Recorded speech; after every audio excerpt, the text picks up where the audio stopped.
Hello everyone and welcome back to another video, and if you're new here, my name is Sofia. Pleasure to meet you. I upload live/bookish content here on YouTube. Today we have to talk about something super important. Without a doubt, the best season to read: summer. Maybe autumn and Halloween for the spooky vibes, but reading a summer book while on the beach, while on the pool, sunbathing, or just in your house being sunny outside like it is right now, those vibes cannot be topped. So today I'm bringing you a bunch of summer recommendations. Some of these I have read, some of these I haven't even bought yet, but they are on my summer TBR. I will definitely let you know which is which, but without further ado, let's get straight into it because there's a lot to talk about in this video.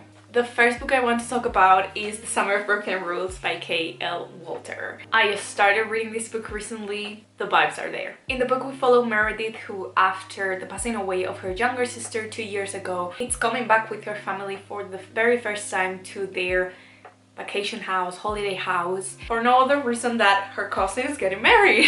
Recently her boyfriend has also broken up with her. She has to go back to this place that has a lot of memories without two people that she really loved, but it might turn out into the best summer of her life without her realizing it. It is a romance, and let me tell you, the family must be hella rich because the setting of this book is crazy. Like, the whole wedding thing is crazy. The romantic action is a bit too straightforward since page 1, but the Taylor Swift references are enough to give a Swiftie reading. I am not a Swiftie, but I know a lot of you are. If it sounds like something you will enjoy, it is being a fun ride to read this book so far. Next we have Love and Other Words, and yes, another romance, because romance set in summer are amazing, and I didn't want to include book lovers because you have seen already of that book. Everyone's recommended it, everyone's reading it. The story is told between the past and the present. The main girl thinks she has everything planned. She's gonna get married to this man, she's financially stable, everything is okay,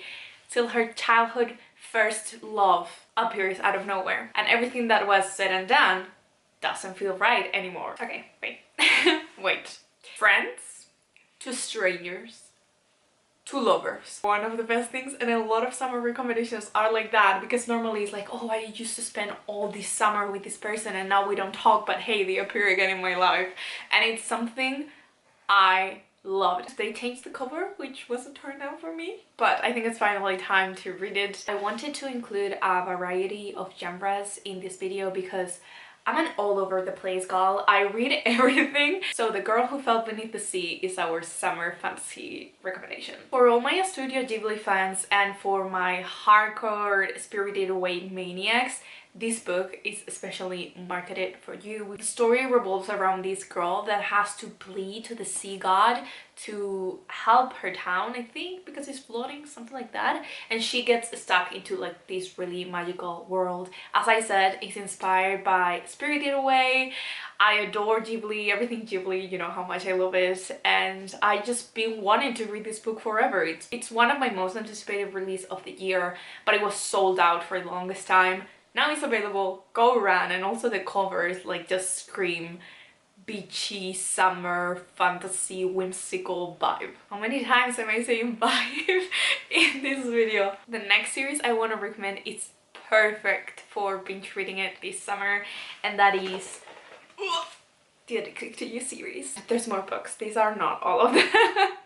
But it's divided between the Addicted books and the Calloway sisters, and all of them just follow these three sisters who are high-class New York Gossip Girl, Kardashians type family. Basically, in the first books we follow Lily and Lo, who has been friends their whole life, and both of them are dealing with addiction. At some point in the series, when you're start reading, you get so attached to all the characters and they just feel like a family, and it's just so good. It's not only like a romance story, you see that there's also a lot of like family dynamics and family like traumas and stuff.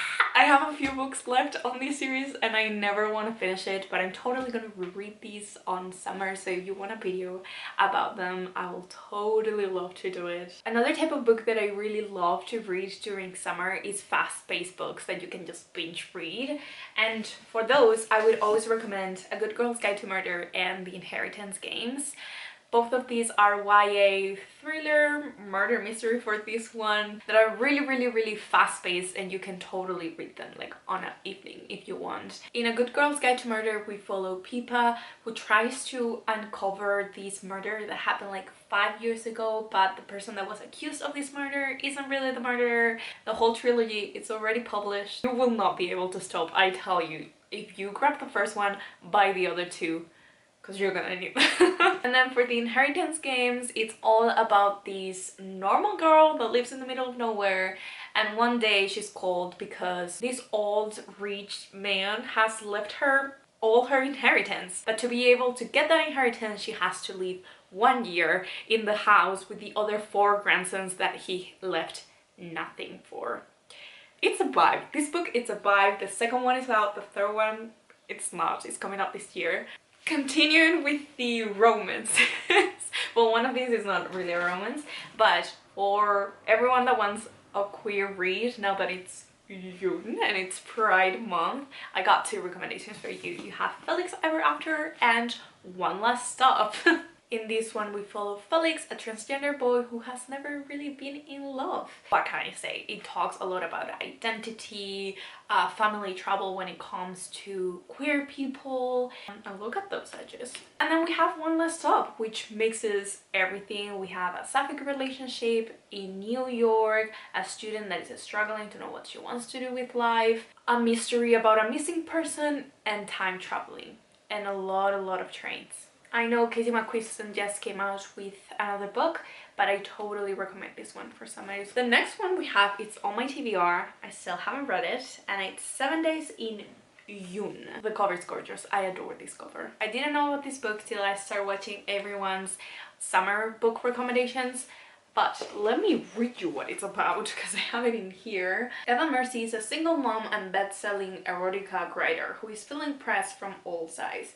Shane Hall is a reclusive, enigmatic, award-winning literary author. When Shane and Eva met unexpectedly at a literary event, sparks fly. What no one knows is that 20 years early, teenage Eva and Shane spent one crazy, torrid week madly in love. The book tackles Black life and the conditions of motherhood, as well as the consequences of motherlessness. Everyone says it's an amazing read. I keep seeing it recommended. I think I saw it last year, and now I'm seeing it a bunch as well. This is like on my top to buy as soon as I can. I have a few books I want to mention real quick. For horror, if you're into horror, I recommend A House of Salt and Sorrow, which is a retelling of the 12 Dancing Princesses. It's really good. It's set on this mansion by the sea. If you like horror, this is for you. I also, for all my self-love people, I want to recommend 101 Essays That Will Change the Way You Think.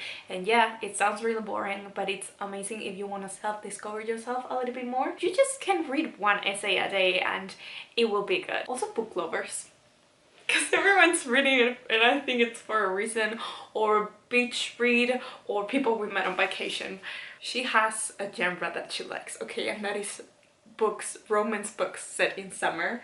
And of course, how could I forget the Spanish love deception? You have to go back to Spain for a wedding and you don't have a date. Well, let me ask my grumpy boss that doesn't like me. You want to read that one after my incredible speech plot explanation. Okay, and the last book in my list is actually thanks to Em. She read me this synopsis and I was blown away. And it's called Infinity Between Us, and again, it's another friends to strangers to lovers. 18 years of summer spent in a beach house have brought Violet and Will together. For 2 perfect beach-filled months every year, they spent every waking minutes together, first as friends, until one summer changed everything. But before the two even had a chance to claim the love they will spend their entire lives creating, disaster struck, tearing the 2 lovers and their families apart. But 5 years later, when Violet arrives to finalize the sale of the property, she finds Will right where she left him. Come on! What more can I tell you? It's just summer rom-com teenage movie plot. And those are the best books to read. But yeah, that's all I have for today. I definitely have more summer recommendations, so if you like this video, give it a thumbs up and leave a comment if you want a part 2. And also let me know if you will add any other book to this list, a book that you love reading every summer, because I'm totally up for adding more books to my TBR. That being said, I also wanted to say thank you so much in the love of my last video. You're all amazing. There's so many new people over here in the channel and I'm just super thankful. Thank you so much for watching. As always, I love you all and I'll see you soon. Bye!